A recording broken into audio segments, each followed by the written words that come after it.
안녕하세요,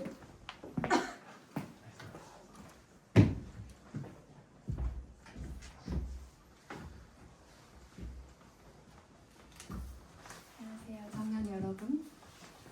한 주 다 잘 보내고 예배 자리로 나와오셨는데 날씨가 많이 추워지기도 했고, 근데 또 중간에 따뜻한 날씨들도 있어가지고 그렇지만 다들 마스크 낀 사람들이 많이 보여요 지금. 그래서 다들 건강 관리 유의하시고, 그리고 우리 서로를 위해서 다른 지체들이 아프지 않게 함께 기도하였으면 좋겠습니다. 우리 같이 사도신경으로 고백하심으로써 예배로 나아가도록 하겠습니다. 나는 전능하신 아버지 하나님, 천지의 창조주를 믿습니다. 나는 그의 유일하신 아들, 우리 주 예수 그리스도를 믿습니다. 그는 성령으로 잉태되어 동정녀 마리아에게서 나시고 본디오 빌라도에게 고난을 받아 십자가에 못 박혀 죽으시고 장사된 지 사흘 만에 죽은 자 가운데서 다시 살아나셨으며 하늘에 오르시어 전능하신 아버지 하나님 우편에 앉아 계시다가 거기로부터 살아있는 자와 죽은 자를 심판하러 오십니다. 죄를 용서받는 것도 몸에 죄를 믿습니다. 함께 찬양할 텐데요. 예배 위에 영원히 임한을 찬양하시면서 이제 함께 예배로 나아가도록 하겠습니다.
모세가 기다리듯 내 평생을 영원히 구하리. 주의 얼굴과 능력과 영광이 하늘 보좌에서 이 땅 위에 임하네. 주의 얼굴만 구하는 그 예배 위에 영원히 임하네. 저부터 찬양하겠습니다. 하나님의 얼굴과 그 능력을, 하나님의 영광과 그 위엄을 장막에서 다윗이 경배하듯 내 평생에 날마다 구합니다. 하나님의 얼굴과 그 능력을, 하나님의 영광과 그 위엄을 외박에서 모세가 기다리듯 내 평생에 영원히 구하리. 주의 얼굴과 능력과 영광이 하늘 보좌에서 이 땅 위에 임하네. 주의 얼굴만 구하는 그 예배 위에 영원히 임하네. 한 번 더 주의 얼굴과 주의 얼굴과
우리의 임하네 주의 얼굴만 구하는 그 예배 위에 영원히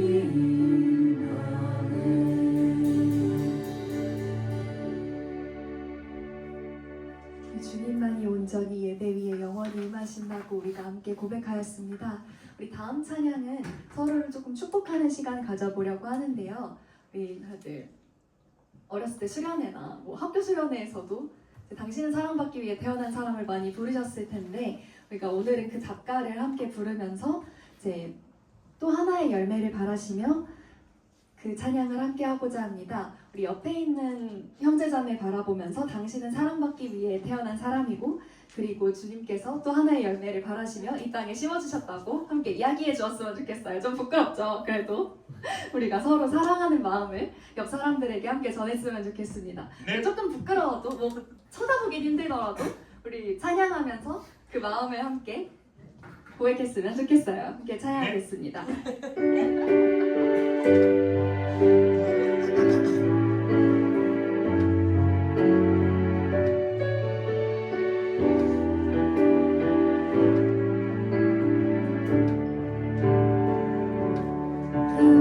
감사해요 깨닫지 못했었는데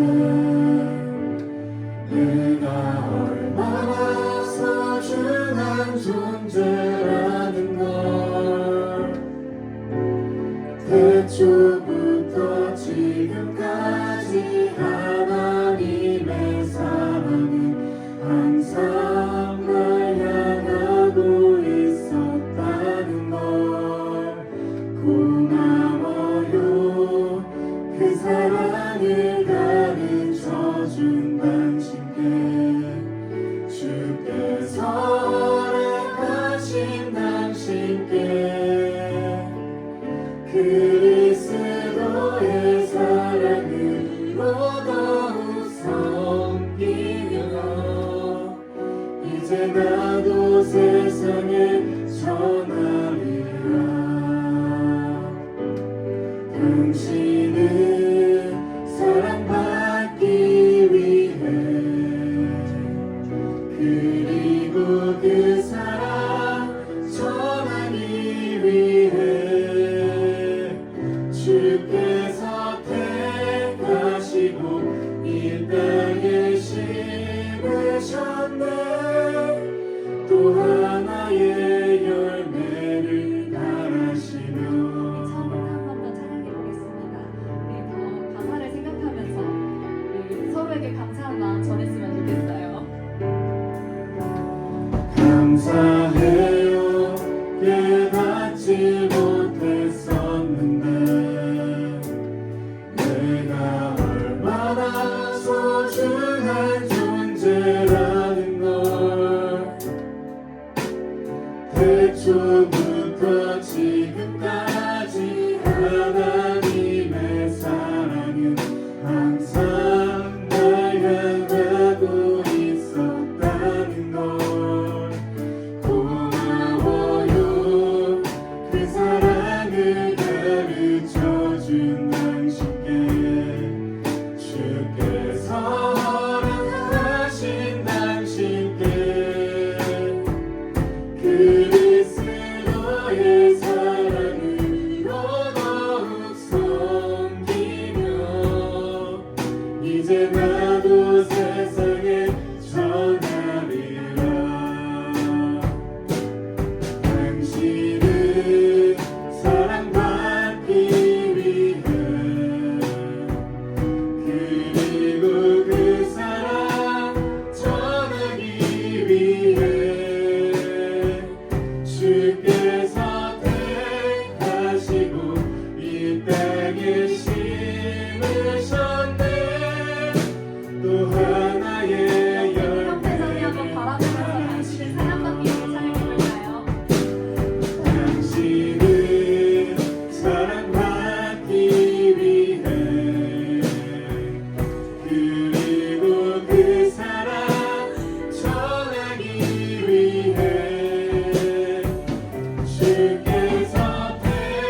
또 하나의 열매를 따라시며 또 하나의 열매를 따라시며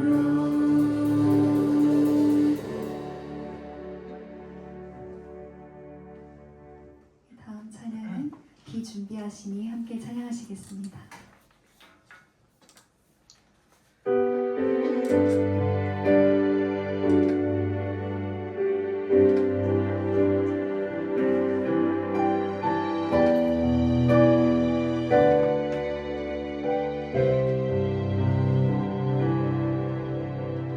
우리 주는 위대하며 능력이 많으시도다. 그의 지혜로 구하며 인자는 영원하도다. 상한 자를 고치시며 상처를 삼으시도다. 별들의 수를 세시며 이름을 붙이셨도다. 그가 구름으로 하늘을 덮으시며 땅을 위하여 비 준비하시니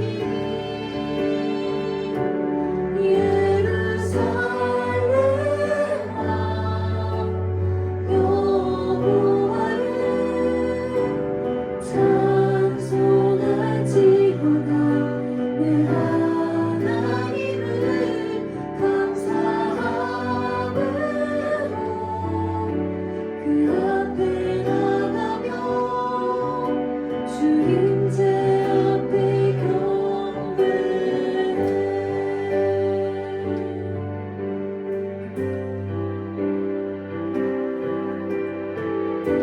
처음부터 함께 찬양해보겠습니다.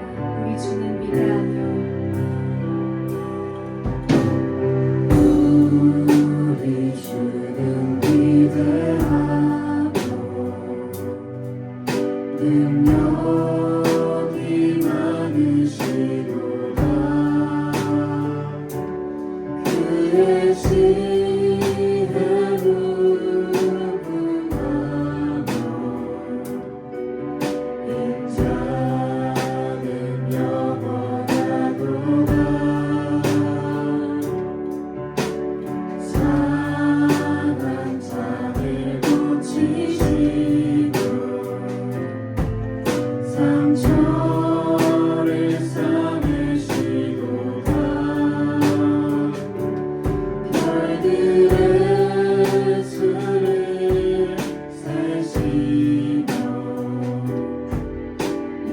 이름을 붙이셨도다. 그가 구름으로 하늘을 덮으시며 땅을 위하여 비 준비하시니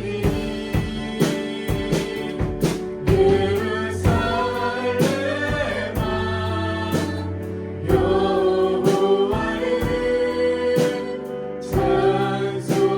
찬송할지로다. 내 하나님을 감사함으로 그 앞에 나가며 주 임재 앞에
준비하시니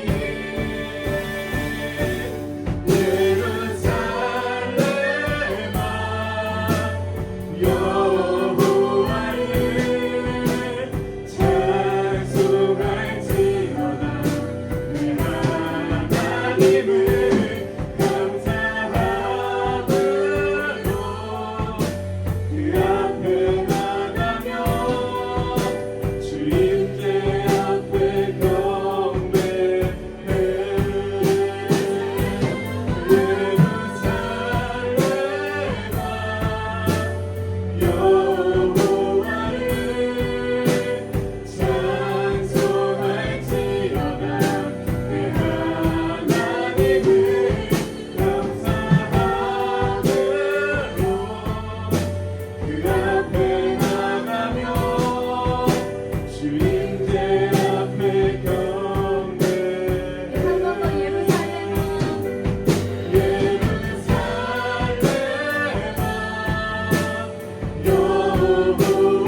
여호와를 찬송할지어다 내 하나님을 감사함으로 그 앞에 나가며 주님께 앞에 경배해 목소리로만 함께 찬양해볼까요? 예루살렘아 여호와를 찬송할지어다 내 하나님을 감사함으로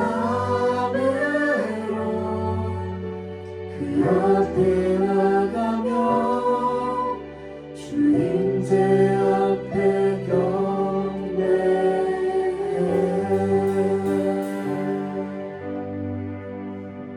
우리가 감사함으로 주의 앞에 나가 경배하기 원합니다. 우리 이 시간에는 함께 내게 있는 향유옥합 찬양하시면서 준비해 오신 예물 드리도록 하겠습니다.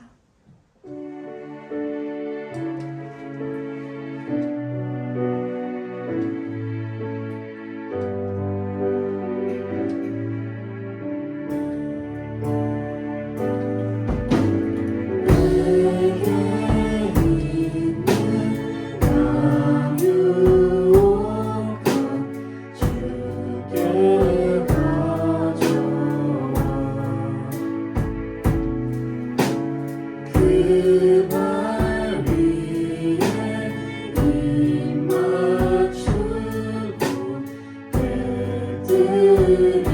대드립니다. 나를 위해 허락산길 고르시구나.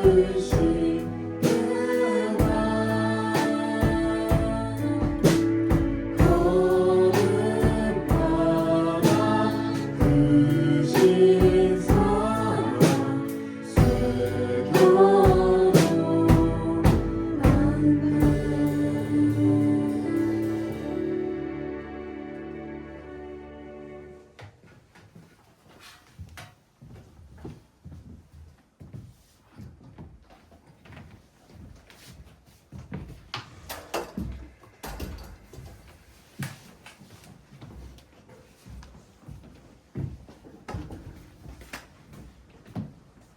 우리 다 함께 십계명 낭독하겠습니다.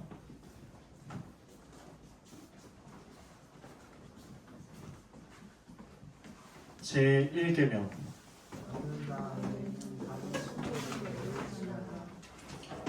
제2계명 너를 위하여 세계 우상을 만들지 말고 어떤 형상도 만들지 말며 그것들에게 절하지 말며 그것들을 섬기지 말라.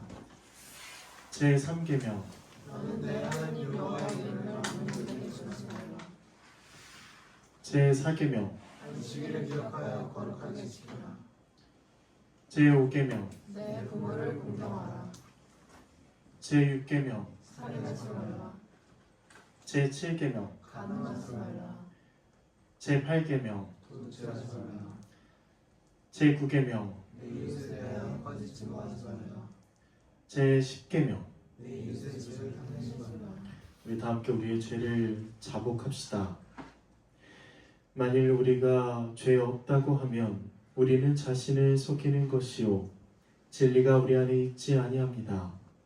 그러나 만일 우리가 자신의 죄를 자복하면 신실하시고 의로우신 하나님께서 우리의 모든 죄를 사해 주실 것이요 또한 모든 불의에서 우리를 깨끗게 해주실 것입니다.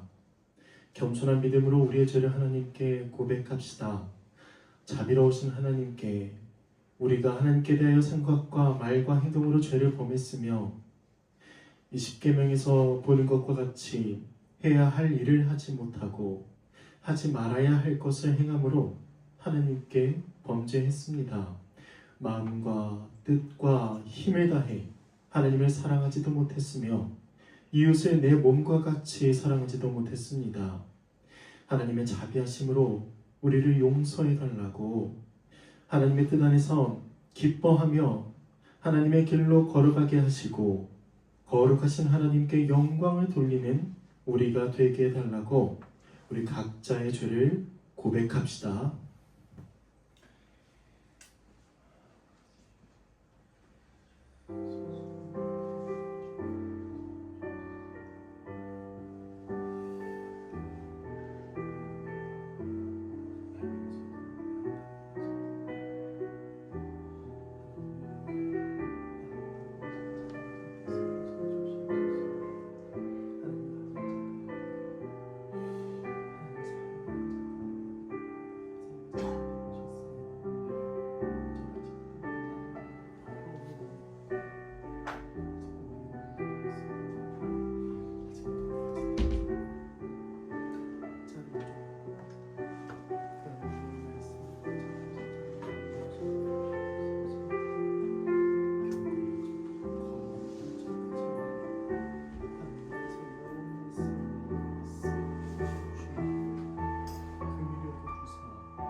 기도드리겠습니다. 하나님 아버지 감사합니다. 저희를 교회로 불러주셔서 하나님께 예배드릴 수 있게 하심에 감사드립니다. 올려지는 찬양과 예배를 주님께서 기쁘게 받아주시고 홀로 영광 받아주옵소서. 지난 일주일을 되돌아봅니다. 주변에 만연한 유혹들로 인해 쉽게 죄에 빠지고 또 죄에 둔감해진 저희 모습을 고백합니다. 또한 주님께서 우리에게 허락하신 시간을 주님과 함께하기보다는 세상과 함께하는 데 사용했으며 주님의 은혜에 온전히 반응하지 못하는 저희의 모습을 고백하며 회개합니다. 세상을 탓하는 핑계는 하나님 아버지 앞에 아무런 소용이 없음을 알고 있습니다. 연약한 저희의 모습이지만 세상의 것이 아닌 주님의 것을 보고 듣는 데 힘씀으로써 하나님의 마음에 합한 자, 하나님의 말씀과 시선을 따라가는 자 되게 하옵소서. 그래서 세상에 나가서도 하나님 앞에서 귀하게 자란 티가 나며 하나님의 모습을 닮아가는 우리 청년부 공동체가 되길 원합니다. 이 시간 전도사님께서 말씀을 전하실 때 주님께서 저에게 성령 충만함을 허락해 주시길 원합니다. 전해지는 말씀을 통해 우리의 삶이 회복되고 다시 삶의 자리로 돌아갔을 때 하나님의 사랑과 복음을 전하는 한 사람 한 사람으로 쓰여질 수 있게 능력과 은혜 베풀어 주세요.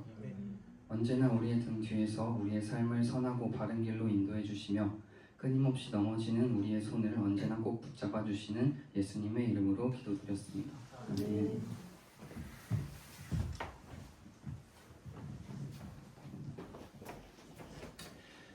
여기 기쁜 소식이 있습니다. 우리가 아직 죄인 되었을 때에 주님께서 우리를 위해 죽으심으로 우리를 향한 하나님의 사랑을 확증하셨습니다.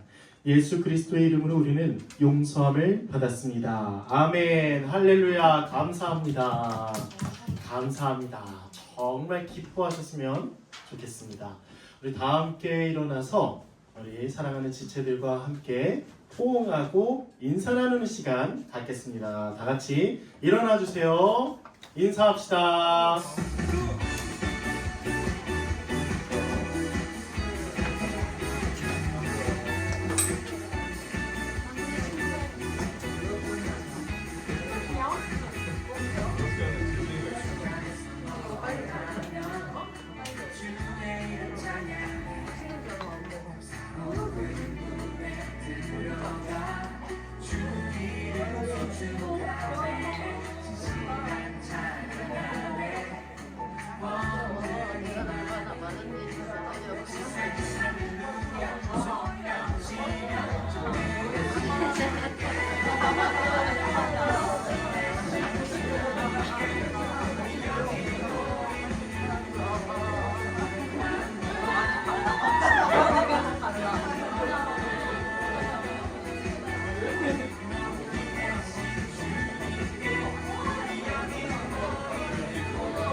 오늘 우리에게 주신 하나님의 말씀을 함께 나누겠습니다. 오늘도 우리 하나님께서 우리에게 말씀하십니다. 말씀하시는 건 로마서 2장 1에서 16절입니다. 네. 자, 읽을 준비가 되셨다면 다 함께 한 목소리로 천천히 읽겠습니다. 시작.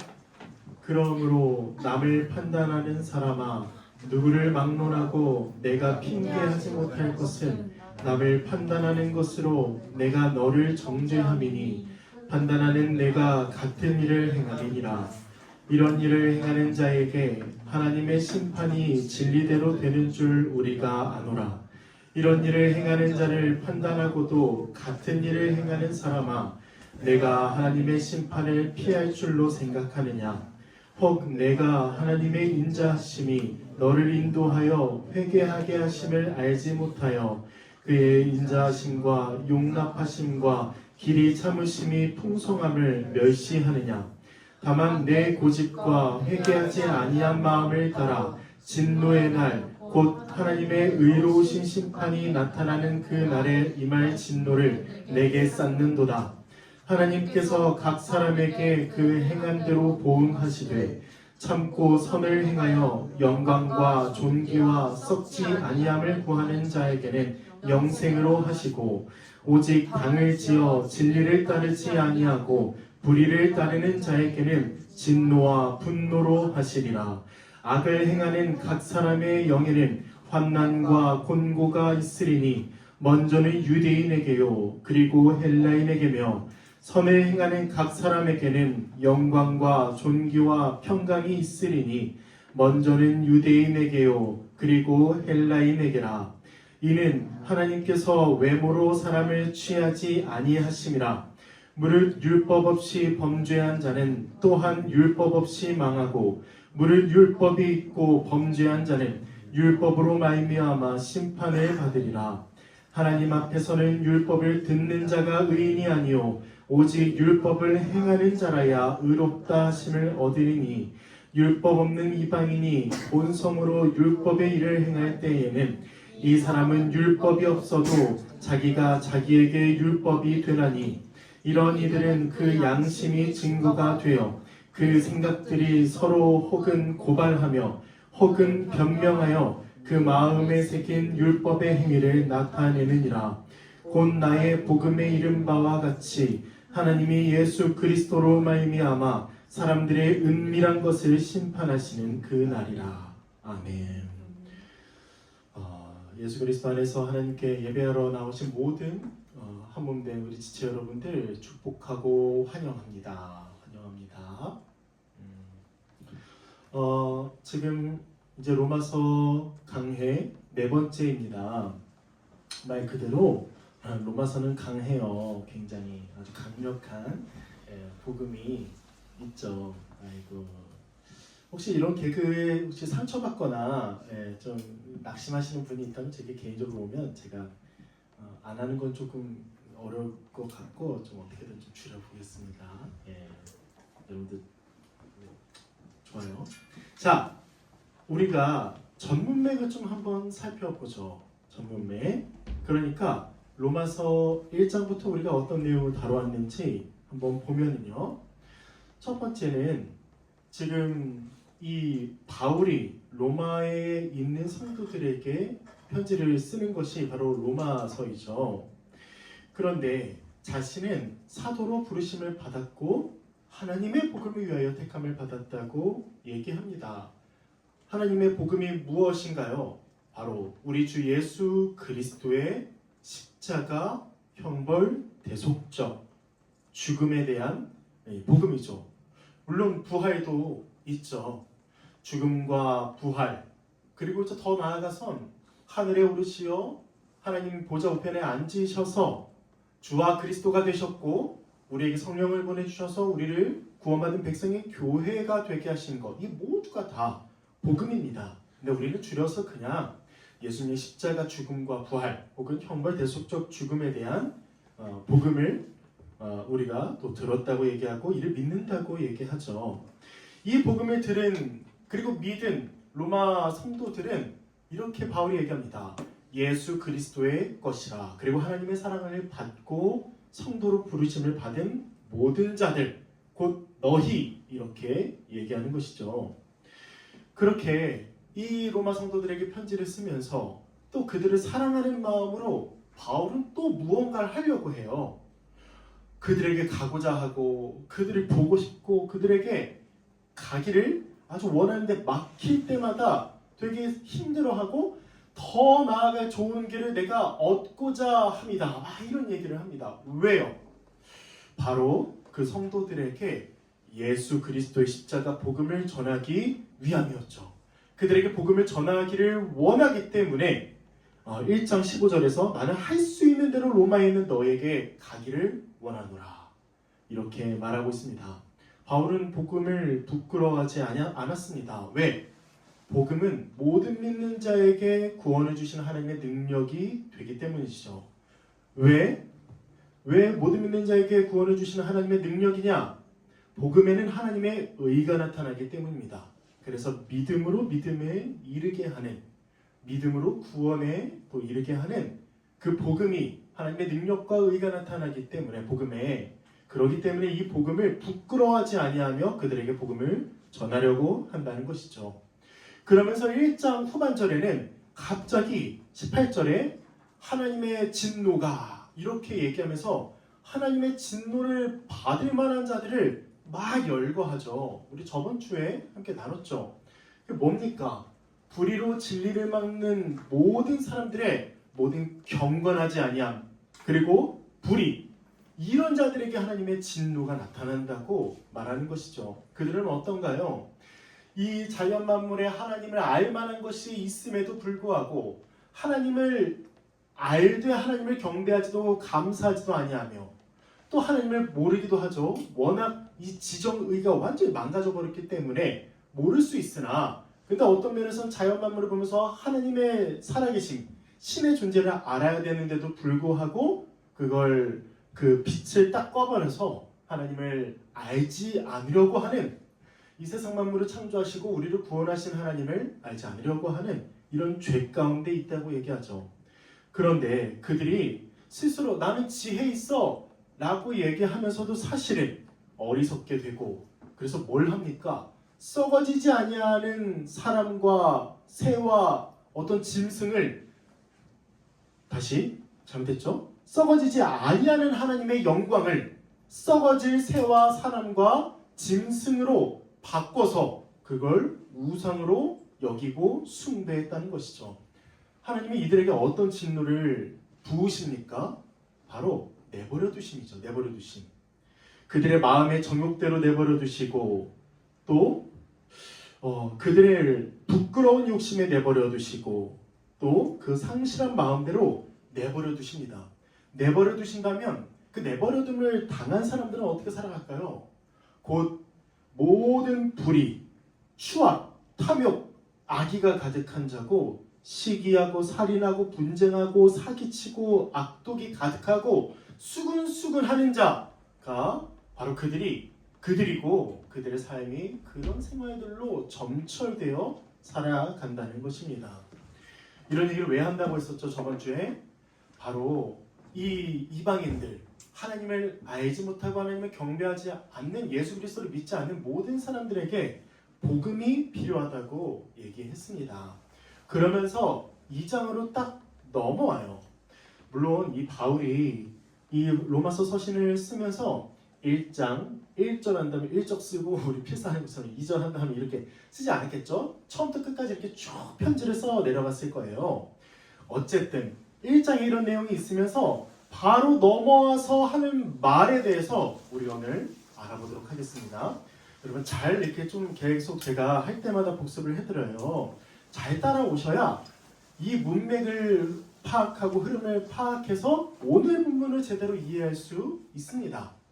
여러분들이 어떤 설교를 듣더라도 앞뒤 문맥을 분명하게 잘 파악하는 게 굉장히 중요해요. 그래서 제가 한번 계속 이제 복기를 해드립니다.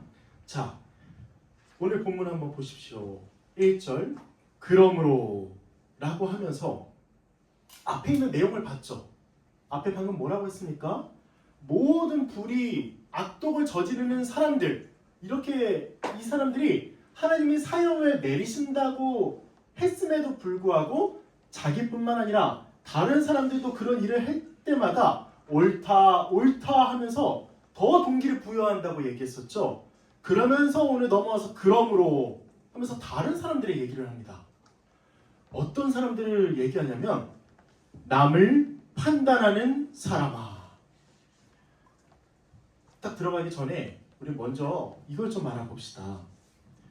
여러분, 하나님의 심판과 진노가 있다는 사실을 여러분들이 믿고 기억하십니까? 하나님은 창조주이십니다. 이 세상 만물을 창조하시고 아름답고 또 아주 선한 것들로 아주 집약되어 있는 이 하나님 나라를 창조하셨어요. 그런데 물론 아담과 하와로 인해 하나님 나라가 유보되고 취소되고 상실되었지만 여전히 이 땅을, 이 모든 만물을 다스리고 통치하시는 분은 바로 하나님이십니다. 그 하나님이 어떠한 성품을 가지고 계실까요? 속성은 어떠할까요? 거룩하시고 공의로우신 분입니다. 거룩하다는 건 죄를 하나도 알지 못할 뿐만 아니라 죄를 짓지도 않으시고 그 거짓이나 흠이 그 하나님의 성품의 1%, 0.001%도 없는 완전히 선하신 분이 바로 거룩의 하나님이고 공의의 하나님이죠. 공평하고 정의로우신 하나님이십니다. 여러분 눈치채셨어요? 이 세상 만물을 창조하신 분이 하나님인데 그 하나님이 거룩하고 공의로우시다면 이 세상 만물의 모든 사람들 그리고 이 세상 모든 만물을 심판할 주권이 있다는 얘기입니다. 하나님은 하나님 나라를 위해서 이 땅을 심판할 거예요. 우리 모든 사람을 심판할 겁니다. 그런데 우리 복음의 기초에서 또 우리가 이렇게 설교를 많이 들어오면서 알게 된 것은 의인은 영생에, 악인은 영벌에 처하는 하나님의 심판이 있다는 것입니다.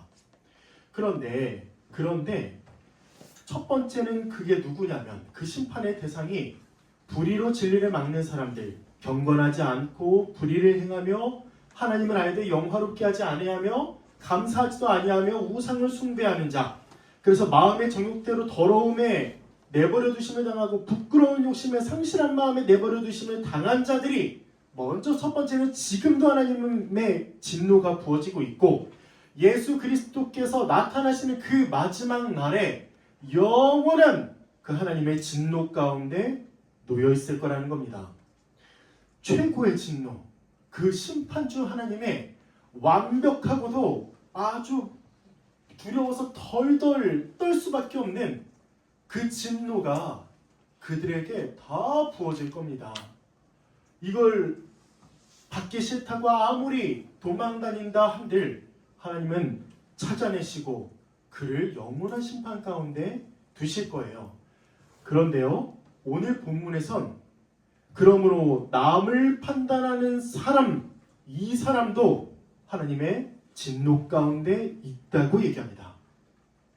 여러분, 남을 판단하는 사람아 이러면서 앞에 절을 딱 받으면서 그 이방인들, 하나님을 알지도 못하고 불의를 행하는 사람들을 보면서 어이 그 문제야 문제, 어떻게 저렇게 살아가냐고, 어떻게 하나님께 저렇게 죄를 짓냐고, 저렇게 그렇게 손가락질 하면서 같은 일을 행하는 사람에게 바울이 고하는 것은 너도 심판 가운데 있다. 너도 하나님의 진노를 받을 수밖에 없다.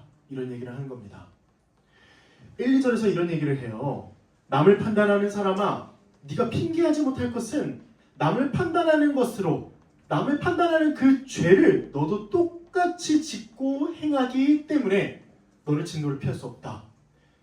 1, 2절 이렇게 얘기한 다음에 3절에 또 한 번 얘기합니다. 이런 일을 행하는 자를 판단하고도 같은 일을 행하는 사람아, 네가 하나님의 심판을 피할 줄로 생각하느냐. 지금 바울은 가상의 인물을 두고서 그렇게 딱 쏘아 붙이듯이 얘기한다는 겁니다. 네가 그렇게 다른 사람을 정죄하는 것, 그 정죄를 네가 똑같이, 그 죄를 똑같이 행하고 있으니 너도 그들이 지옥에 가기에 마땅하다고 얘기하지만 너 또한 하나님의 진노 가운데 있다. 근데 심각한 건 뭔지 아세요? 뭐라고 하냐면 4절 혹 네가 하나님의 인자하심이 너를 인도하여 회개하심을 알지 못하여 하면서 5절 보세요. 다만 네 고집과 회개하지 아니하는 마음을 따라. 다른 사람을 판단해요. 죽어마땅하다고 죄인이라고 판단하면서 자기도 그런 일을 행하는 사람은 가장 큰 특징이 뭔지 아세요? 회개하지 않는다는 거예요. 하나님의 인자하심, 용납하심, 길이 참으심이 풍성하죠. 그 풍성함으로 우리를 인도해서 우리로 회개하게 하신다는데 하나님이 지금도 우리를 오래 참으시면서 회개할 때까지 기다리시고 이끄시고 인도하시는데 이 사람은 다른 사람을 그렇게 정죄하면서도 그 고집스러운 마음으로 회개하지 않는 게 가장 큰 죄라는 것입니다. 하나님은 우리가 예수 그리스도의 이름으로 회개하면 용서하세요. 그 무엇이라도 다 용서한다는 말입니다. 그런데 이 사람은 자기의 의, 근데 그 의가 다른 사람과 비교해서 생겨난 의이기 때문에 다른 사람을 보면서 저 사람은 죽어마땅하지만 자신의 의는 완벽하기 때문에 다른 사람에 비해서 완벽하기 때문에 회개하지 않는다는 것이죠. 이들에게 이렇게 바울이 얘기합니다. 네가 핑계하지 못할 것은 네가 하나님의 심판을 피할 줄로 생각하느냐. 아주 톡 쏘아서 얘기하는 것이죠. 그러면서 바울은 6절에서 또 이렇게 이어갑니다. 하나님은 그 행한대로 보응하시는 분이시다. 보응하다라는 건 갚아주다라는 뜻이에요. 갚아주다.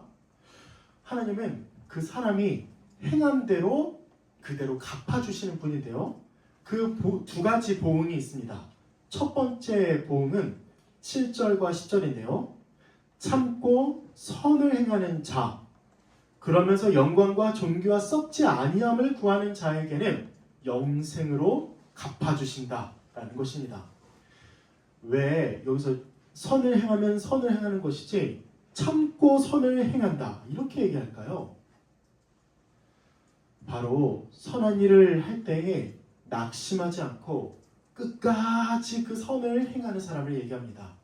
참고 견디면서 인내하면서 선을 행할 때마다 마음이 어렵고 또 되돌아오는 건 선이 아니라 악일지라도 끝까지 그 예수 그리스도를 생각하면서 하나님의 사랑을 생각하면서 선한 일을 행하는 사람, 그러면서 선한 일을 행하면 행할수록 뭘 하냐면 하나님의 영광, 하나님의 존귀, 또 썩지 아니함, 곧 하나님께서 우리에게 주시는 그 구원을 날마다 구하는 자, 이런 자에게 하나님께서는 영생으로 보답하시고 갚아주신다는 거예요.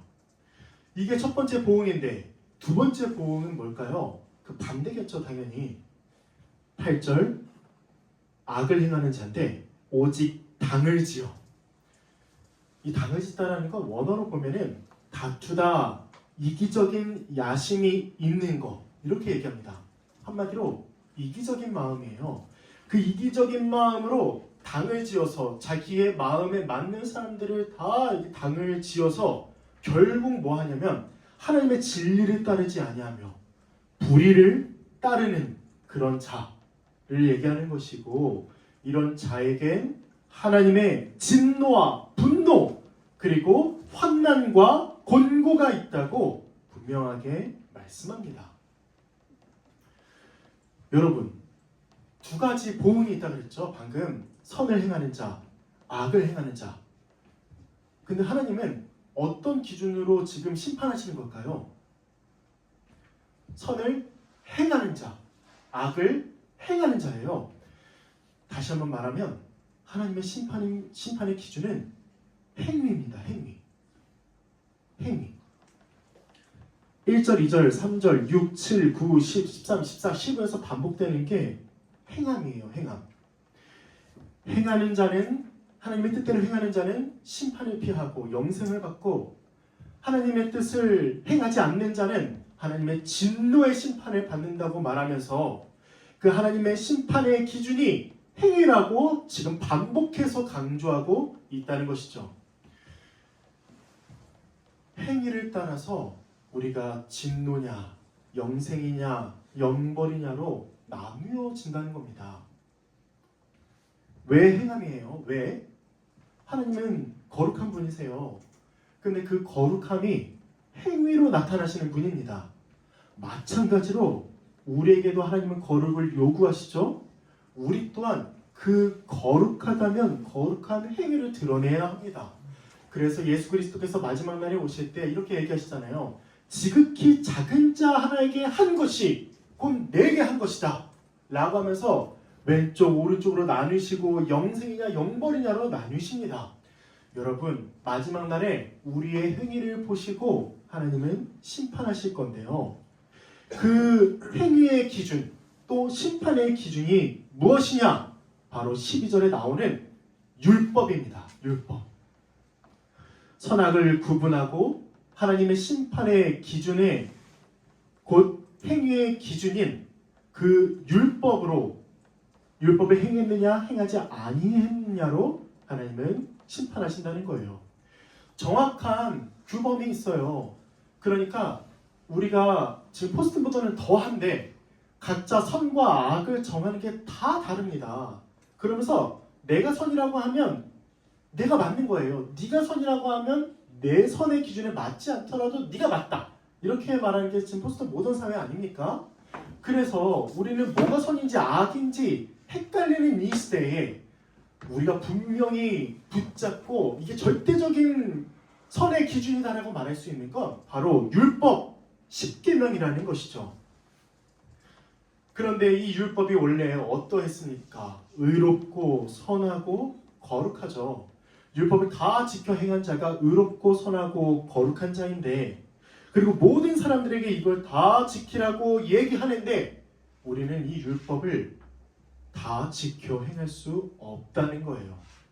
그럼 뭐 합니까? 우리에게 있는 그 말로는 하나님의 진노의 심판, 영원한 죽음의 심판, 그 불구덩이일 수 있고, 성경에서 불구덩이라고 얘기하니까 영원히 그 구더기도 타지 아니하는 그 죽음의 지옥에서 영원히 살아갈 거예요. 십계명을 아까 낭독했죠. 하나님이 왜 다른 신을 섬기지 말라고 했어요? 우리 일주일 동안 한번 눈 감고 생각해 봅시다. 하나님보다 더 귀하게 여기던 게 무엇인지. 하나님의 이름에 망령되이 일컫지 말라고 했어요. 근데 우리가 어떤 우상을 예배하면서 그걸 하나님으로 생각했던 적이 없는지. 부모를 공경하라고 했습니다. 부모의 권위를 인정하고 하나님께서 세우신 그 권위에 인정하고 따르고 순복하고 복종하라고 했습니다. 그 권위에 우리가 얼마나 불순종했는지, 살인하지 말라고 했는데 얼마나 미워했는지, 거짓말하지 말라고 했는데 우리는 얼마나 많은 가면을 쓰고 거짓말을 하고 살아가는지, 세세한 것 다 따지면 우리는 너무나 큰 죄인이라는 거예요.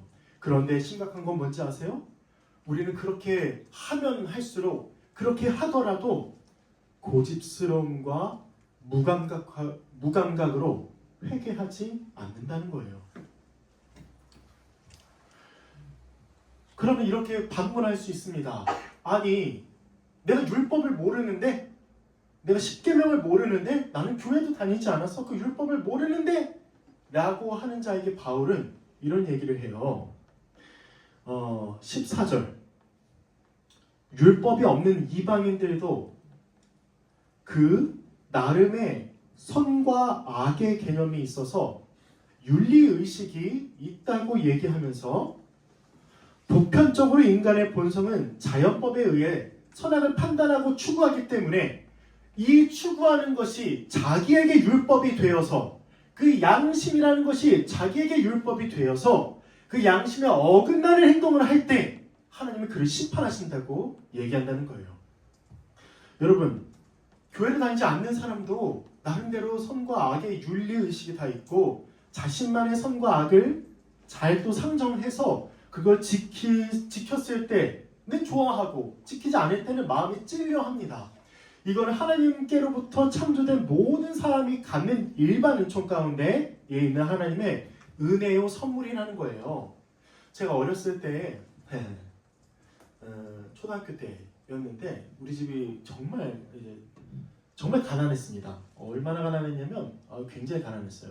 원룸에서 이제 내 가족이 이렇게 몇 년 동안 살았으니까 아버지 사업이 망해가지고 그렇게 살았습니다. 근데 초등학교 3학년 때인가 4학년 때인가 저 오락실에 진짜 많이 다녔어요. 예, 여기서 이제 저랑 같은 동년배인 분들은 오락실에 있는 그 게임, 야구왕이라는 게임하고 삼국지라는 게임이 있었는데 돈 이렇게 들고 가면 거기 형들이 이렇게 항상 삼국지를 하고 있어요. 그분들은 또 왜 그러고 있는지 모르겠는데 가가지고 이제 맨 끝에 앉아가지고 이제 유비는 또 형들이 골라요. 저 이제 관우도 되게 좋은 애여가지고 황충 막 활 쏘는 애 이런 데 골라가지고 쫓아다니면서 그래가지고 저 때문에 게임이 망하면 끌려나가지고 매 맞고 막 이랬어요 형들한테. 그런데 제가 그 돈이 없어가지고 엄마의 이제 지갑에 손을 대기 시작했습니다. 근데 한번 이제 되게 크게 이제 그 전문 용어로 되게 크게 쌤쳤어요. 세렸다고도 얘기하죠. 이렇게 10,000원을 제가 딱 이제 훔친 겁니다. 근데 엄마가 이제 아셨어요. 그거를 아셨는데 차 타고 가면 아직도 기억나네. 제가 뒷자리에 앉았는데 엄마가 이상하네 10,000원이 없어졌는데 웅야 너 혹시 본 적이 있니? 한번 기회를 주신 거죠 저한테. 그래서 나 모르겠다고. 그때부터 이제 엄마 모르는구나 해가지고 계속 한 장 한 장씩 이 배춧잎을 하나 이렇게 좀 뺐습니다. 그러다가 아버지한테 정말 죽도록 맞았던 기억이 납니다. 근데 제가 그 10,000원을 항상 이제 가지고 오락실에 갈 때마다 그 오락실 할아버지가 되게 좋아하셨어요. 저랑 또래 애들은 그냥 코 흘리게 애들은 한 기껏해야 500원, 1,000원 가지고 오는데 저 10,000원 딱 이렇게 내니까 너무 좋아하시면서 저 끝나면 한 200원 정도 서비스로 주고 100원당 이제 한 게임이었으니까 그때 되게 좋았는데 한편으론 되게 마음이 찔렸고 그래서 엄마가 이제 저 나갈 때마다 몸수색을 하세요. 제가 안 들키려고 10,000원을 이제 여기 팔에다가 딱 넣었는데 엄마가 이렇게 웅야 어디 보자 이러면서 여기로 갈 때마다 막 심장이 미치도록 막 뛰는 거예요. 그래서 안 걸리고 막 그랬는데 지금 그게 문제가 아니죠. 네. 여러분 아무리 이 선과 악에 대해서 잘 배우지 못한 사람이라 하더라도 언제나 조금이라도 선과 악에 대한 개념이 있고 또 다른 사람이 자신이 상정한 그 선과 악을 저지르지 않을 때마다 그 사람을 손가락질 한다는 것입니다. 그 양심을 근거로 자신의 행위를 판단하고 그렇기 때문에 그 판단을 기준으로 그리고 양심을 기준으로 하나님께서 진노하시고 심판하신다는 것입니다. 그렇기 때문에 나 율법을 모른다, 십계명을 모른다 할지라도 결코 변명할 수가 없다는 것이죠. 율법이 아닌 자신의 양심마저도 어기는 자는 하나님의 진노의 심판이 임할 것입니다. 그래서 마지막 절 한번 보세요. 16절. 하나님께서는 행함대로 보응하시는 분이시기 때문에 하나님의 심판은 때가 되면 반드시 이루어진다고 말할 수 있고 그 심판은 우리의 아주 은밀한 것까지 다 보시고 행하시는 준엄하고 공정하고 아주 철저한 심판이라는 것입니다. 정리를 해볼게요. 지금까지 설명을 했어요. 남의 죄를 판단하는 자들도 모두 율법을 기준으로 봤을 때 그 율법에 행하지 못함으로 죄인이다. 또 하나님의 행함대로 보응하시는 분이시므로 그 죄인들을 진노로 심판하신다는 것이죠. 참고 선을 행하는 자에겐 영생을, 악을 행한 자에겐 진노의 심판을, 그리고 율법이 있든 없든 모두 은밀한 것을 심판하시는 하나님의 진노 아래에 모든 사람이 다 있다라고 오늘 본문은 분명하게 얘기합니다. 적용을 한번 해보겠습니다. 여러분 1장에서 말한 죄의 목록 생각나세요? 불의, 추악, 탐욕, 악의. 그냥 1장을 보세요. 어떤 죄들이 있는지. 그런 죄들이 있는데도 불구하고 이렇게 혹시 생각하고 얘기하시는 분이 계십니까? 나는 상대적으로 이렇게 죄를 저지르는 사람보다 더 의로워. 이렇게 생각하는 이들에게 하나님은 말씀하신다는 겁니다. 남을 판단하는 자들아, 남을 판단하면서 이런 일을 행하고 있는 너에게 나의 의로운 심판이, 은밀한 것까지 다 심판하는 그 진노가 있을 것이라고 하나님은 분명하게 말씀하신다는 거예요. 결국 모두가 다 죄인이라는 겁니다. 모두가 다 죄인. 그런데도 우리는 여전히 나는 쟤보다 나아. 난 쟤보다 그래도 조금은 낫지 않아? 많이 낫지도 않고 그냥 조금 더 낫다는 거예요. 그리고 또 나보다 더 나은 사람들 앞에서는 또 열등감을 느끼고 이런 자들이 우리 아닙니까? 근데 더 큰 문제는 의의를 상대적으로 보기 때문에 회개하지 않고 고집스러움으로 또 회개하지 않는다는 거예요. 여러분, 우리 가운데에 은근히 저 사람보다는 낫다고 하는 지점들이 뭐가 있을까요? 그렇게 드러나는 자기 의의가 뭐가 있을까요? 그냥 한번 생각해 보았는데 선행이 있을 수 있겠죠. 난 저 사람보다 더 많은 선행을 해. 혹은 난 저 사람보다 더 많은 헌금을 해. 헌금 되게 자주 해, 거기다가. 그리고 난 다른 사람보다 더 섬겨. 난 예배의 횟수만 보더라도 새벽 예배도 나가고 금요 성령 집회도 나오고 또 주일에도 예배 꼬박꼬박 빠짐없이 11시에 공예배, 청년부 예배 이렇게 드려. 참여 횟수를 얘기하고 교제도 있겠죠. 나는 교제해. 나는 지체들하고. 물론 좋은 겁니다. 마땅히 해야 되고 반드시 행해야 되는 거예요. 그런데 그 교제함으로써 난 저 사람보다 낫다고 얘기하는 거, 그렇게 생각하는 거, 그리고 또 성향이 있겠죠. 나는 뭔가 되게 외향적이고 심지어 다른 지체들에게 인정받고 다른 지체들이 다 나를 좋아하고 나는 그래도 인기 있어 라고 하면서 다른 사람들보다 낫다고 생각하는 것도 혹시 우리 가운데 있나요? 없겠죠. 다들 이제 또 겸손하셔서. 그리고 믿음의 가정. 난 믿음의 가정이야. 그리고 나는 교회 오랫동안 나왔어. 난 동북교회 어릴 때부터 야 말도 마라. 나 처음부터 그냥 태어날 때부터 다녔다 라고 말하는 게 혹시 있습니까? 나는 회장이야. 나는 이것도 하고 저것도 해. 그리고 나는 이것도 배우고 난 저것도 배워. 그리고 나는 기도도 이만큼 해 라고 다른 사람들을 무시하면서 자신을 드러내는 것, 그 사람이 사실 죄인이라는 거예요. 죄인. 하나님의 율법의 기준으로 보았을 때, 완벽하고도 절대적인 기준으로 보았을 때 우리는 다른 사람을 판단하지만 그 판단을 가지고 우리를 오히려 더 되게 높이는 자들이라는 것이죠. 제가 주석을 하나 좀 인용해 왔어요. 한번 들어보세요. 바울은 이 구절들에서 인간의 이상한 약점, 즉 자신을 제외한 모든 사람에게 비판적인 성향을 폭로한다. 우리는 종종 자신에 대해서 관대한 만큼 다른 사람들을 판단하는 데는 가혹하다.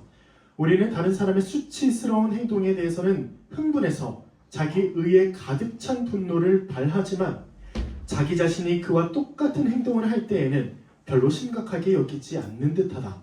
심지어 우리 자신이 저질렀을 때에는 너그럽게 보아 넘기는 바로 그 잘못을 다른 사람이 저질렀을 때 그것을 정죄하는 것에서 대리만족을 얻기까지 한다. 그러나 자신을 우상으로 삼고 시기하고 자랑하고 교만하더라도 그런 모든 자는 하나님의 진노 아래에 있는 죄인이라는 것입니다. 사람들의 은밀한 죄까지 다 보시고 그 행한 대로 심판하시기 때문에 율법을 몰라도 양심이 있기 때문에 우리는 결코 핑계할 수 없는 자라는 것이죠. 어떻게 합니까? 이제 하나님의 진노가 계속 있다고 얘기하는데, 하나님의 심판이 있다고 하는데 우리는 그냥 꼼짝없이 핑계도 하지 못하고 하나님의 크신 영원한 진노를 받아야 하는 겁니까? 그런데 우리에게 구원의 길이 열린 것이죠. 우리에게 부어져야 할 그 하나님의 진노가 누그러진 사건이 발생합니다. 바로 우리 주 예수 그리스도께서 화목제물이 되신 것이죠. 하나님과 우리 사이가 원수가 되었고 하나님은 우리에게 진노를 발하시지만 그 진노를 누그러뜨리실 뿐만 아니라 그 십자가에 달리셔서 그 하나님의 진노를 모두 받은 우리 주 예수 그리스도께서, 화목제물 되신 예수 그리스도께서 십자가에서 형벌대속적 죽음을 죽으심으로 우리가 나음을 얻고 우리가 구원을 얻었다는 것입니다.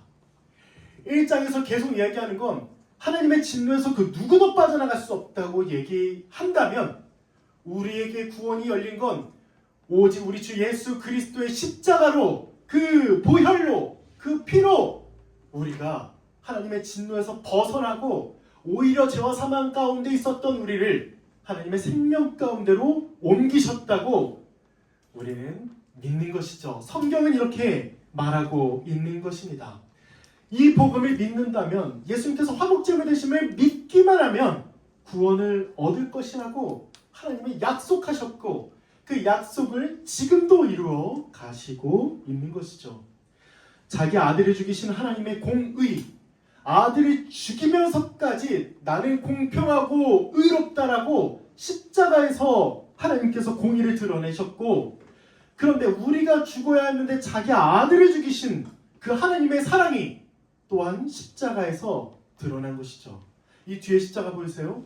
이 뒤에 십자가를 보면서 이런 생각을 하시기 바랍니다. 하나님의 공의와 하나님의 사랑이 동시에 드러났다는 걸 믿으시기를 바랍니다. 하나님의 공의와 사랑이 드러난 예수 십자가 복음이 우리에게 전해졌고 그 전해진 그 말씀을 믿는다면 그 누구도, 그 누구라도, 어느 누구라도 구원에 이를 수 있다는 것이죠. 이제 우리에게 진노가 없어요. 이제 우리에게 원래 부어져야 할 그 영원한 진노가 완전히 다 소멸되었고 싹 사라졌습니다. 예수 그리스도의 십자가로. 그래서 우리는 그 십자가를 날마다 찬양하고 감사하며 하나님 아버지와 우리 주 예수 그리스도와 성령 하나님을 경배하는 것이죠. 두려워 떨지 마십시오. 두려워하지 마세요. 그 하나님의 진노가 너무 크고 성경을 볼 때마다 내 죄가 너무 드러나고 그냥 내가 숨쉬는 것마다 다 죄인 걸 우리는 어쩌겠습니까? 이런 존재로 태어난 걸 아담 안에서.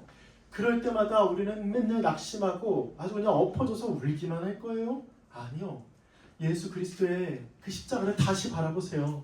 우리의 용서의 크기, 또 우리 죄사함의 크기가 너무 큰 그 예수 십자가를 보면서 내가 나음을 얻었다고, 내가 구원을 얻었다고 믿고 감사하며 살아가는 우리가 되기를 바랍니다. 그러면 우리는 또 뭐 해야 될까요? 우리가 죄인이에요. 근데 우리가 죄사함을 받았어요. 이대로 끝나는 겁니까? 아니요. 그 고집스러움으로, 그 마음의 완악함으로, 그 마음의 굳은 마음 때문에 회개하지 않는 그런 자들과 달리 우리는 우리가 죄인임을 알고 여전히 우리의 죄를 살피고 진노를 피할 수 없음을 알고 우리의 힘으로는 그 진노를 해결할 수 없음을 알고 우리는 날마다 회개해야 합니다. 날마다 회개해야 합니다. 매일 회개해야 합니다. 제가 몇 번 강조했지만 죄를 지은 그 즉시 회개하셔야 합니다. 근데 저 같은 경우는 죄를 지은 다음에 나중에 생각나요. 그게 죄라는 걸. 죄였다는 걸. 그때 또 회개하는 거죠. 매일 회개해야 합니다. 여러분, 우리가 매일 회개하지 않는 이유가 뭘까요? 곰곰이 생각했을 때 내가 죄인임을 몰라서, 나의 죄의 크기가 얼마나 큰지 몰라서, 내 죄가 하나님의 진노를 받을 만한 그 죄인지를 몰라서 우리는 회개하지 않는 거 아닙니까? 또 복음을 몰라서, 복음을 모르면 회개하지 않아요. 우리가 그리스도 이름으로 회개하기만 하면 하나님께서 우리의 죄를 용서하신다는데 이 사실을 알지만 믿지 않아서 우리는 매일 회개하지 않는다는 것입니다. 또 다른 이유가 있겠죠. 하나님의 크신 진노가 있는데 당장 눈앞에 보이지 않기 때문에 또 회개하지 않을 수도 있습니다. 여러 가지 이유로 우리는 회개하지 않아요. 그런데 우리는 오늘도 봤잖아요. 우리가 얼마나 큰 죄인인지 이 말씀에서. 그러니 우리 이렇게 살아갑시다. 여러분, 죄에 대해서 아주 민감하게 반응하고 그때마다 회개하는 우리가 됩시다.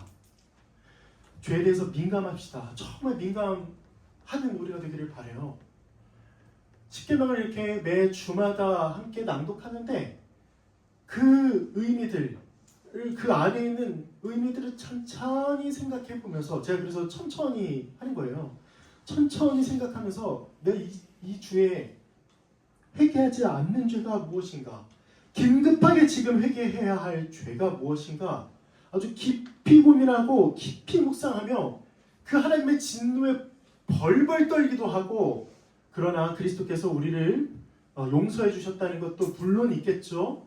그러나 그 죄가 내가 아무렇지도 않게 지은 죄, 그냥 툭 내던진 그 말 한마디의 그 죄가 하나님의 진노를 일으킬 만한 그 죄라는 거, 이거 알고 우리가 민감하게 반응하고 회개하는 우리가 되기를 바랍니다. 제가 이 설교를 다 준비했는데 아까 이제 호진 형제가 대표 기도하면서 이런 얘기를 해요.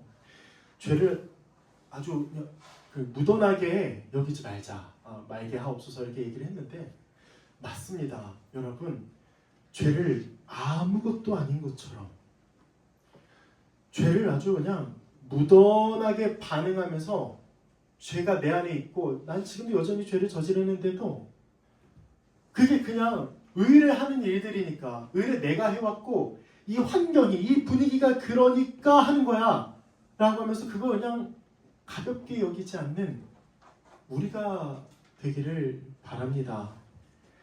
아주 예민하게 그냥 다른 사람들이 막 몰려가면서 난 이런 죄를 막 짓고 막 이렇게 해요. 근데 거기 가운데 있는 우리가 그냥 막 이러면서 이러면서 끌려가는 게 아니라 거기에서도 민감하게 딱 서 있어서 딱 반응해서 딱 죄를 멀리하는 거, 죄와 싸우는 거, 오히려 죄가 아니라 선을 행함으로 그들에게 빛을 비추이는 거, 이게 하나님께서 우리에게 원하심을 알고 우리의 직장, 우리의 학교, 우리의 가정, 교회 안에서 그 어떠한 죄들이라도 용납하지 아니하며 또 회개하고 그 사람을 위해 기도하며 우리도 정신을 차리고 죄에 대해서 싸우는 우리가 되기를 바랍니다.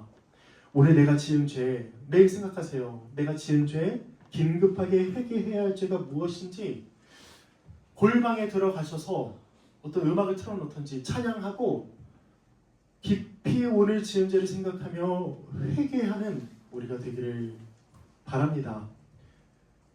다시 한번 생각해 보세요. 이거 생각하셔야 됩니다. 그러나 나의 죄를 예수 그리스도의 십자가를 근거로 오늘도 용서하시는 하나님의 은혜에 감사하다는 그 감사의 찬양도 함께 올려드리는 우리가 되기를 바랍니다. 하나님의 진노를 누그러뜨리는 예수 그리스도의 화목제물 되심, 형벌 대속적 죽음에 감사하고 날마다 그리스도의 십자가를 바라보며 나의 모든 죄가 남김없이 해결될 수 있음을 믿는 우리가 되기를 바랍니다. 마지막으로 또 적용하겠습니다. 그러면 회개했어요. 우리가 죄인임을 알고, 그러나 그리스도께서 우리의 죄를 용서하심을 알고 회개했죠. 이제 뭐 해야 할까요? 뭘 해야 하겠습니까? 바로 7절, 오늘 7절에 나와 있는 내용, 이 말씀을 우리가 순종해야 하는 것이죠. 7절 다 함께 읽어보겠습니다. 자, 시작. 참고 선을 행하여 영광과 주님과 썩지 아니함을 구하는 자에게는 영생을 주시고. 아멘. 믿음으로 영생이라는 구원을 받은 자, 우리라면 삶의 방향과 방식이 완전히 바뀌었음을 아시고 믿으시기를 바라고, 그렇다면 우리의 삶의 방향과 방식이 무엇이어야 하면 참고 선을 행하는 것이죠. 사랑을 행하는 데 있어서 끝까지 참는 우리가 되기를 바랍니다. 예수 그리스도처럼 사람들이 우습게 보더라도 사람들에게 매를 맞더라도 심지어 가족들과 고향 사람들에게 배척을 당하더라도 그럼에도 예수 그리스도처럼 죽기까지 사랑하는 우리가 되기를 바랍니다. 나중에 우리가 죽었을 때 그 하나님의 앞에 갔을 때 하나님의 심판대 앞에 갔을 때 하나님께서 물으시지 않을까요? 너 뭐 하다 왔냐? 근데 이렇게 얘기하면 안 되겠죠. 머리 긁적긁적 긁으면서 저만을 위해서 좀 돈 벌고 주식 투자하고 부동산 이거 하다 왔습니다. 돈과 시간을 저한테만 저렇게 쓰다 왔어요. 쉬는 날에는 저만을 위해서 여행 다니고 그냥 남자친구 여자친구랑 주말 되면은 함께 사랑 나누고 지체들 이웃의 어려움을 듣고 돕는 데는 방관하다 왔습니다. 우리 가족들만 챙겼고요. 나를 위해서 살다가 왔습니다. 학업, 직장, 나를 가꾸는 데에만 열심히 내 재정과 시간을 쓰다가 지금 하나님 앞에 이게 왔습니다. 이렇게 말하는 사람 진짜 인정해줘야 됩니다. 진짜 인정해줘야 돼요. 이거는 분노 조절 장애인 것 같은데 여러분 그렇게 우리가 얘기하면 안 되겠죠. 안 되겠죠. 우리 어떻게 하나님 앞에 대답해야 할까요?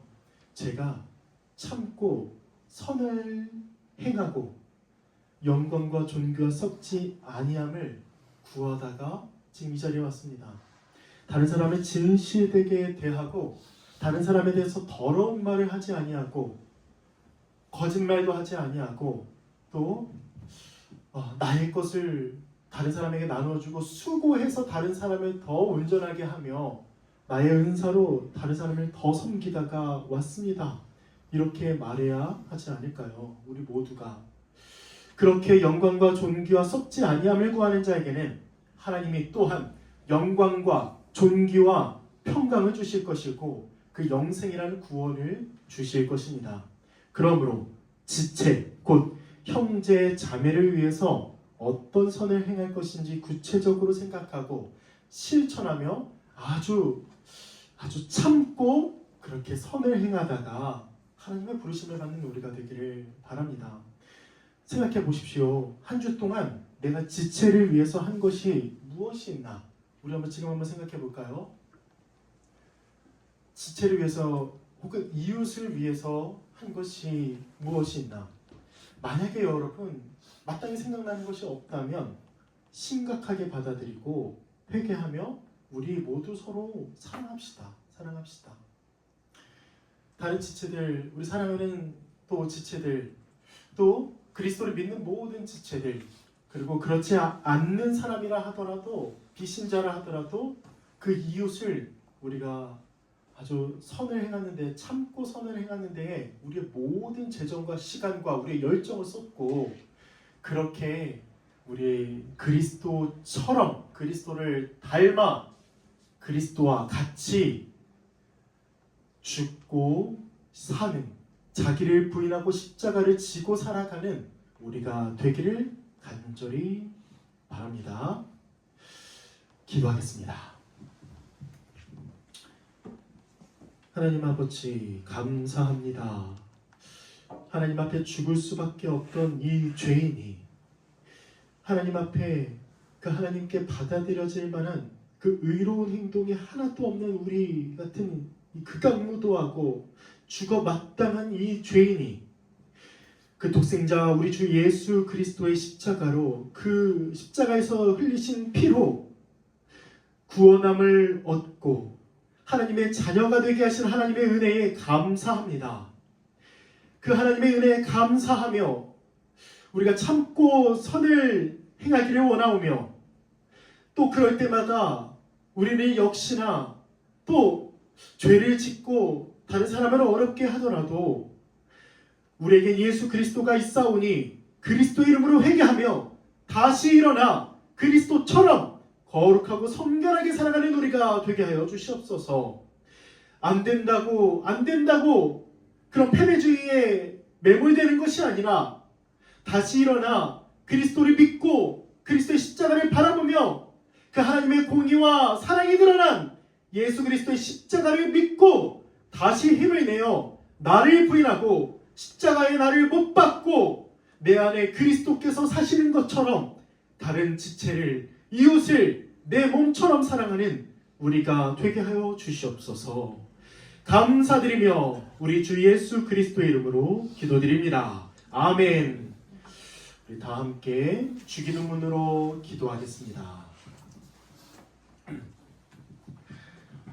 하늘에 계신 우리 아버지, 아버지의 이름을 거룩하게 하시며 아버지의 나라가 오게 하시며 아버지의 뜻이 하늘에서와 같이 땅에서도 이루어지게 하소서. 오늘 우리에게 일용할 양식을 주시고 우리가 우리에게 잘못한 사람을 용서하여 준 것 같이 우리 죄를 용서하여 주시고 우리를 시험에 빠지지 않게 하시고 악에서 구하소서. 나라와 권능과 영광이 영원히 아버지의 것입니다. 아멘. 우리 회장님 나오셔서 광고해 주시겠습니다.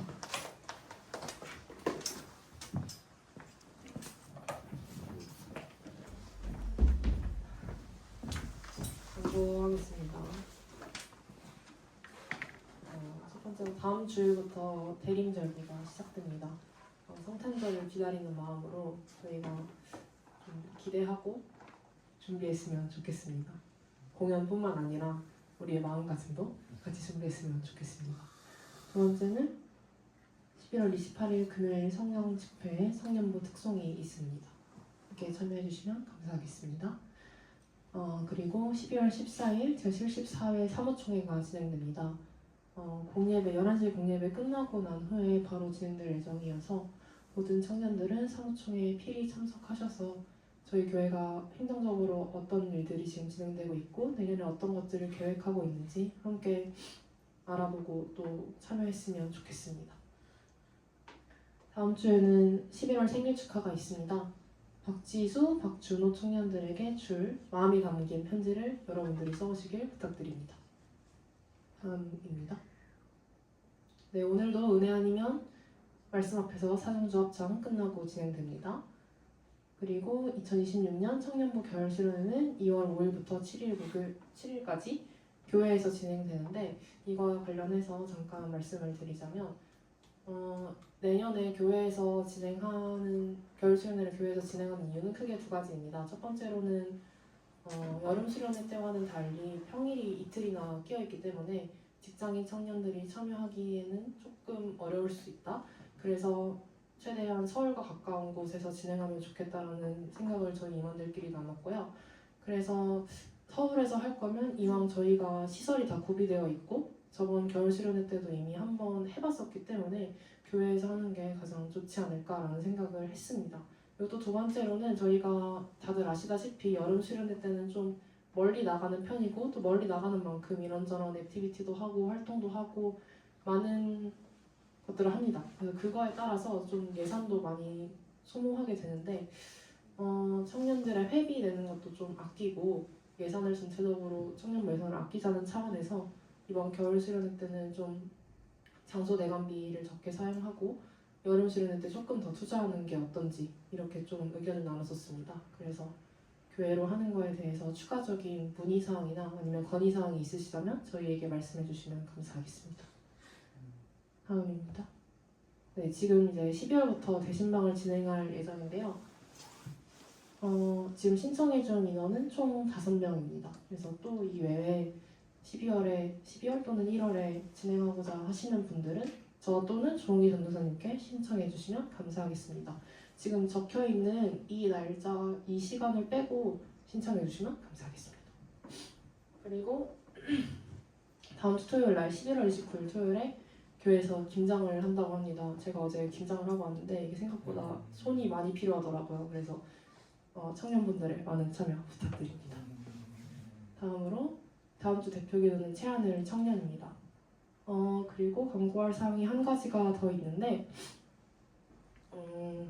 저희가 임원 내부에서 굉장히 오래 상의를 하고 또 논의를 한 결과 올해 청년부 임원은 3명이서 하기로 했습니다. 오소람 회계였던 오소람 청년이 올해는 임원을 한 텀 쉬고 좀 임원이 아닌 청년으로서 저희를 도와주기로 했습니다. 이유는 좀 간단하게 얘기하자면 소람 청년이 지금 현재 다들 아시다시피 CCC 임원으로 섬기고 있습니다. 그래서 시간적인 측면에서도 좀 소람이가 많이 힘들 것 같다고 저희가 내부에서 좀 많이 논의를 했고 소람이도 또 거기에 동의를 했습니다. 그래서 올해는 임원으로 섬기기보다는 청년으로서 함께 저희를 교회를 세워간다는 느낌으로 그렇게 하기로 결정을 했습니다. 그래서 임원이 총 지민이, 유나, 저 이렇게 3명이서 하게 됐는데요. 다들 아시다시피 작년에는 5명이서 했었고 또 그 전에는 6명 정도로 했던 걸로 기억을 하는데 3명이서 하게 되면은 조금 일적인 측면에서 어려움이 있을 수 있다고 생각합니다. 그래서 저희가 좀 이거에 대해서도 의견을 나눴을 때 교회를 세워나가는 것이 비단 임원뿐만이 아니라 청년 모두라고 생각합니다. 이끌어가는 것은 임원일지 몰라도 교회를 세워나가는 것은 교회이기 때문에 이렇게 됐을 때 저희 모두가 한마음 한뜻으로 다 같이 교회를 세워나갔으면 좋겠다는 생각을 좀 말씀드리고 싶고 그래서 소람이는 회계는 아니지만 그래도 임원들의 일들을 최대한 많이 도와주기로 했습니다. 또 현우 오빠도 총무와 관련된 일들을 최대한 많이 도와주기로 해서 행사 컨택 같은 것들을 좀 도와주시기로 하셨습니다. 네, 그리고 네, 그렇습니다. 그래서 저희 많이 응원해 주셨으면 좋겠고 또 함께 교회를 세워나간다는 마음으로 많이 도와주셨으면 좋겠습니다. 네, 이상입니다.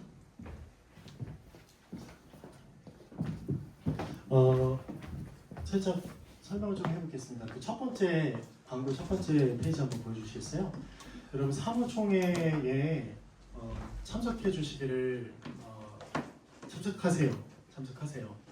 그러니까 저번에도 이제 몇 번 강조했지만 사무총회는 1년 동안 지난 1년 동안 그리고 앞으로 1년 동안 우리 살림을 좀 되돌아보고 행사들도 좀 되돌아보면서 우리 교회 현재 처해진 상황을 알 수 있는 아주 귀중한 그리고 한 번 정도밖에 없는 아주 중요한 시간입니다. 여러분들이 동부성결교회의 정회원이라면 여기에 참석하셔서 꼭 이 내용들을 들으시기를 바라고 이제까지 참석하지 않으셨다면 어떤 부분에 대해선 이 부분도 여러분들이 회개해야 할 점이라 생각해요. 그렇기 때문에 꼭 참석해서 이 내용을 이렇게 공유하고 하기를 바랍니다. 이와 관련된 얘기를 좀 해보면 아까 이제 수련회 교회에서 한다고 했었죠. 겨울 수련회. 여러분 이제 내년에는 부서 그러니까 교육부서의 재정이 삭감될 예정이에요. 왜 그럴까요? 지금 헌금이 많이 줄었고 교회가 그만큼 어렵기 때문입니다. 근데 이제 다행히 너무 감사하게도 우리 청년부는 줄지는 않았어요. 유치부와 유초등부가 줄었고 또 다른 기관들은 또 많이 줄겠죠. 그러면 우리가 이런 상황이라면 교회에서 하는 것이 마땅할 뿐만 아니라 여기에 우리가 등지고 모른 척하는 것이 아니라 어떤 내용이 있는지를 사무총회에 참석하셔서 함께 이걸 공유받고 함께 기도하고 또 우리가 도울 수 있는 부분은 열심히 돕는 한 가족 되기를 또 바랍니다. 그리고 이제 마지막에 우리 지영자매가 얘기했듯이 우리 다른 청년분들도 좀 잘 도와주시기를 바래요. 그래서 제가 이제 하나하나씩 우리 다른 청년분들에게 전화를 해서 이것 좀 도와달라고 얘기를 하고 있는데요. 여러분들이 많이 바쁘고 한 건 알고 있지만 3명의 임원으로서 감당하기가 쉽지 않기 때문에 여러분들이 많이 도와주셔야 우리가 또 그만큼 유익을 누릴 수 있습니다. 그래서 제가 뭐 부탁을 드리거나 전화를 이렇게 혹시 하면은 잘 받아주시고 또 저희의 마음을 헤아려 주셔서 수락해 주시길 바래요. 자, 파송의 말씀 나누겠습니다. 동부교회 청년 여러분, 하나님의 진노에서 우리를 구원하시고 율법을 행하게 하시는 우리 주 예수 그리스도의 복음을 믿읍시다. 이제 세상에 나아가 그 복음을 전하며 주님을 증거하는 일꾼이 됩시다. 나는 율법이 아닌 예수 그리스도를 믿음으로 구원받았음을 믿고 그리스도를 믿음으로 선을 행하겠습니다. 이제 세상의 빛과 소금과 누룩이 되어 주께서 주신 사명을 감당하겠습니다.